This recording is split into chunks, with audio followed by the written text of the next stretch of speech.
За ногоон зээл, ногоон санхүүжилт гэж их ярьдаг болсон хэдий ч бодит байдал дээр зээлийн олголт нийт зээлийн маш бага хувийг эзэлж байгаа.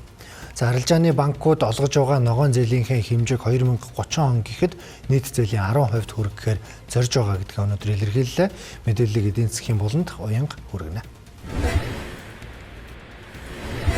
Баярлалаа минь гүрээ. За тэгэхээр Монгол Улсын ойн салбар нь бол ойн нэмэгцүүртгийн сүлжээ болон мод боловсруулах үйлдвэрлэлийг хөгжүүлэх замаар доктортой эдийн засгийн өсөлт, нутгийн иргэдийн амжиргаа, уур амьсгалын өөрчлөлтөд тасан зохицох чадхыг нэмэгдүүлэх нөөц бүхий гол салбар гэж хэлж болно. За тэгвэл яг энэ ойн салбарыг хөгжүүлэх хүрээнд ер нь ногоон зээлийг банк санхүүгийн салбар хэр хэмжээгээр олгож байгаа юм бэ гэдэг мэдээллийг та бүхэнд дэлгэцээс харуулж байна.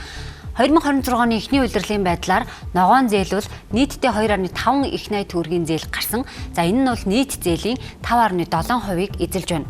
Харин доктортой ойн менежмент ойг хамгаалах чиглэлээр болохоор олгож байгаа зээл нь болохоор нийт зээлийн 1%-ийг эзэлж байна. Энэ мөнгөний үг нь харуул 4.7 тэрбум төгрөг болж байгаамаа.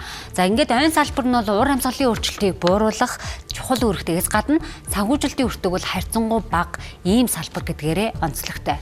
Ойн салбарын хувьд бол яг тухайн салбарт үйл ажиллагаа явуулж байгаа аж ахуйн нэгжүүдийг дэмжсэн тухайлсан бодлого, дэмжлэг хөтөлбөр бол зайлшгүй шаардлагатай гэдгийг бол банкны салбарын онцлог хэлж байна. За энэ чиглэл ч гэсэн цаашдаа илүү их анхаарна гэдгээ илэрхийллээ.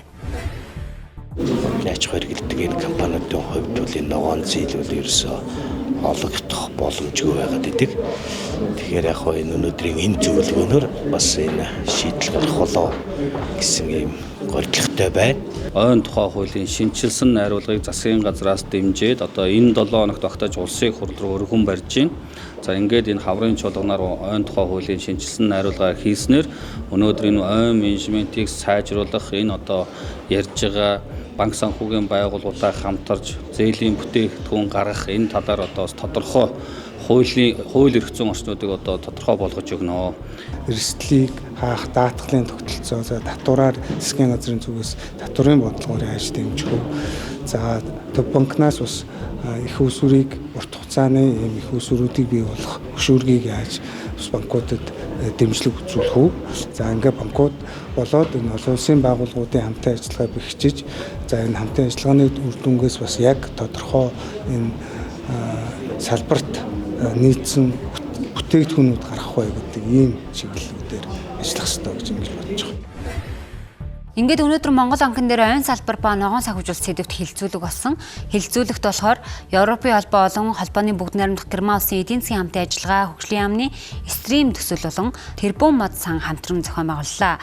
Холбогдох яам төв банк болон арилжааны банкуд ойн салбарын мэргэжлийн холбоод салбарын аж ахуйн нэгж байгууллагуудын төлөөлөл оролцлоо.